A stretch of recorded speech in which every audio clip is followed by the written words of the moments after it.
Ladies and gentlemen, welcome to another edition of the Maroon Maniacs.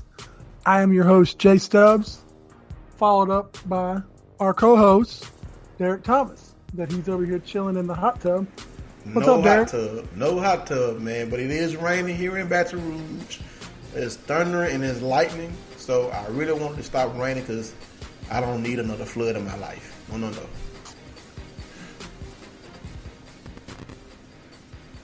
So, man, what's going on with you? It's game week, Stubbs. It's a little crazy week. We let all of our listeners. It's been a week, and we tried to get together on Sunday to get another show because there was so much news coming out. But our schedules couldn't align. That's all right. But we've got a lot of news to talk about tonight. And our first topic we're going to kick it off with was we're going to talk about Tommy Touchdown Stevens being named the starting QB and also named captain. So what are your thoughts about that after we talked about it last week? Well, I mean, the man won the starting quarterback position. And, if he wins, most teams' starting quarterback are their captains. I remember a couple of years ago when Connor Cook wasn't voted as a captain for the Michigan State Spartans. It sparked an outrage of his leadership abilities. So I expected him to be a captain once he was named the starting quarterback. The starting quarterback is your team leader, so he should be your captain. It's kind of given on that. But I would have expected, if not him being named the captain, even though he's only been there 1 year, another deserving senior or upperclassman leader definitely deserved to be a captain. But with him being named the starting quarterback his senior year, playing in the maroon and white, I think it's pretty, evident, that he was going to be named the captain for this team. Gotcha. That's kind of like my thought is, fifth-year player coming in, if you're not named the captain of your team, what kind of leadership skills do you have? I mean, this guy is basically in grad school. He's only taking one class. It's online. All he has to do is study football all day and basically practice football. What else you got to do in life? So, we'll see how it goes. So, what's your thoughts about Keaton requesting the transfer, jumping in the transfer portal? Man, I'm torn. Simply because he's only a player away from playing. Tommy Stevens is known to be potentially injury prone. But I understand Keaton is probably dealing with some hurt feelings of not being named the starting quarterback. And Coach Moorhead said by a significant margin that Tommy Stevens beat out Keaton. And for him to say significant, that would mean like, wow, I'm way behind. But if Tommy Stevens didn't come to Mississippi State, I was going to be your starting quarterback. But before Tommy Stevens came, they tried to recruit Kelly Bryant. So, I mean, what does that say about Coach Moorhead's confidence in Keaton? I'm pretty sure he wants him to stay because the young man is a talented quarterback. He is 2-0 in his young Bulldog career. He's had some big moments in maroon and white, but I'll bet it looks like his career in maroon and white may be over with. I hope he stays, but because that's only for me, because I know if Thomas Stevens goes down, we're now relying on Schrader or Maiden or somebody else in that quarterback room that hadn't really done a lot in college football. So it's better for the Bulldogs to have Keaton back, but it may be better for Keaton to move on, sit out, use his red shirt year, learn the playbook, and then compete for a starting position next year with 2 years left to play college football and to try to prepare himself for a career in the NFL, because that's what this is all about, trying to prepare yourself for the next level and get to the NFL. And Keaton's not the only quarterback that transferred. Jack Sears also transferred from USC. And the young man, I can't remember his name. I can't pronounce his name, but the young man who got beat up by the former quarterback from Georgia, he transferred. So Washington. Transfer chair. Yeah, Washington. Yeah. So there's a lot of transfers. That's the new norm. Nobody wants to duke it out, fight it out, stay around. It just, Well, hey, it's time here's to the go. thing. When you say duke it out, fight it out, I mean, yeah, that's what you expect teams to do, players to potentially do. But who wants to sit on a bench when you're trying to get to go pro? I mean, Oh, what nobody if Joe does Flacco didn't transfer and then end up at Delaware? He probably wouldn't have had a Super Bowl ring. What if Cam Newton didn't leave Florida and then went to Blinn and come back to Auburn? Sometimes a transfer is good. It's better for your career than sticking it out like people feel you should do. I mean, does it look good for a guy to stay with his team, a la Jalen Hurts, burning a year sitting on the bench at Alabama when they could have won all those games without him playing? Now, he did save their butts in the SEC championship game, but still, they ended up getting drugged by Clemson, and wasn't nothing that Jalen Hurts could do about that. So he burnt a year for Alabama. He just basically gave Nick Saban a year after Nick Saban benched him. That's true. I mean, they could have just played him in 4 games and gave him the red shirt. I mean, exactly. My personal take on Keaton is, I wish him the best in whatever he chooses. But just in my thought process, I think he should stay here for the fall, play in maybe 4 games, no more than 4 games, to get your red shirt, and then you can leave and find another school. Because right now, there's not a whole lot of schools out there that have got scholarships just laying around. Most of them have given their last scholarships to the walk-ons, to the upperclassmen.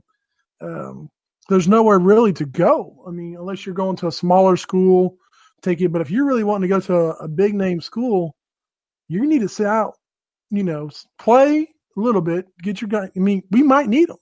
Like you said, Tommy is basically injury prone. He's had injuries throughout his career. That kind of scares me, considering it wasn't like he started every single game. And so, now we're going to put a whole season on this guy.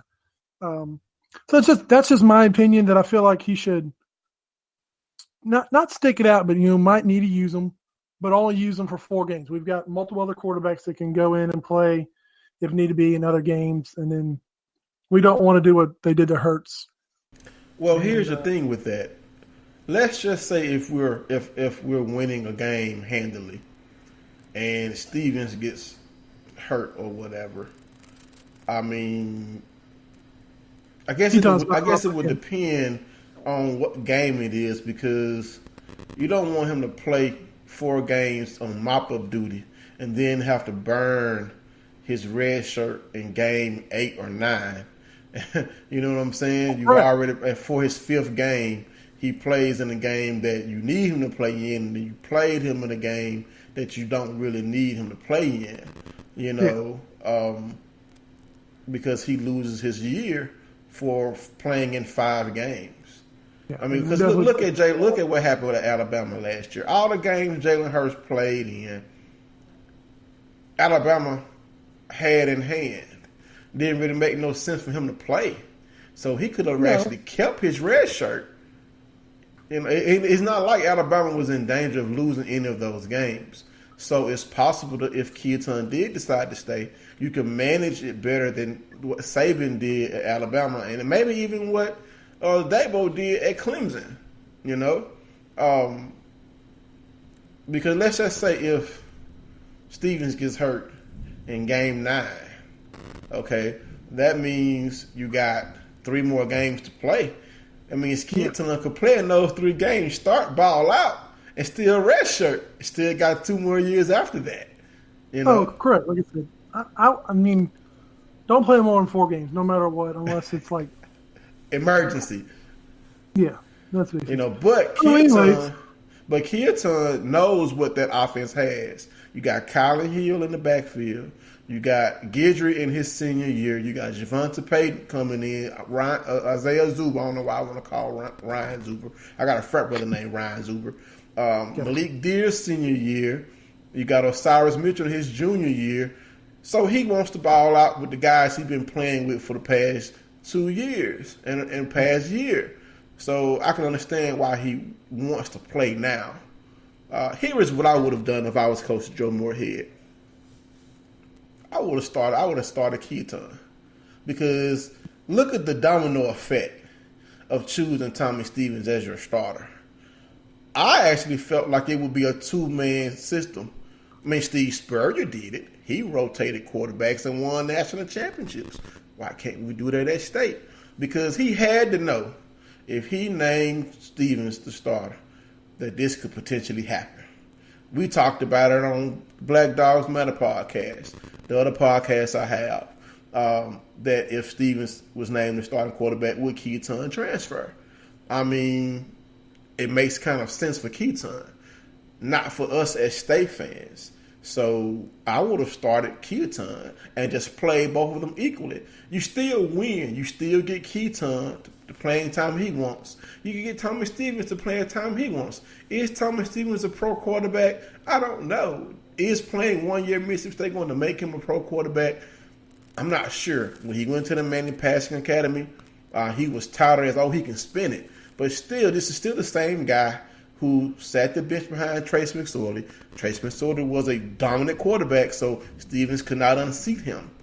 But Stevens was unseated by Young Lions. And then he comes in and unseats the top Bulldog. So it's a game of musical pets and lions, dogs and lions, I guess you could say. Lions, tigers, and bears. Oh my! Yeah, lions, tigers, and bears and bulldogs, man. That's what I would have done, because you have two talented quarterbacks there, two very talented quarterbacks, and I don't think it would have made a big difference if you start Keaton. Keaton has actually earned the right to start at Mississippi State. From what he's done the past couple of years, he's bided his time. I know Coach Moorhead makes the money. He gets to make the decision. But this decision also puts the team in turmoil, which we'll get to the other turmoil a little later. Right now we're talking about the quarterback situation. So if I was Joe Moorhead, if I could rewind his decision and I could take over Joe Moorhead's body, I would start Keaton Thompson and say both quarterbacks are going to play. Now, after that 4-game stretch, if Tommy Stevens has outperformed Keaton, at that point, Keaton knows, my team is struggling. He should play. At that point, you know if the quarterback is better than you. You know that. And at that point, should Keaton give the starting reins over to Stevens, the play should show that. And I think that's a deal that he would have made. Hey, look, after these 4 games, if you're outperforming him, you're going to keep starting. If you're not outperforming him, he's going to start and you'll still play. Or you have the option to redshirt, and if we need you, you come in later. Or even after 3 games. After 3 games, you're going to know who can execute the offense at the highest level. Even though the first 4 games are not against top-tier opponents, they're against tough opponents. This UL game, which we're going to predict later, kind of scares me.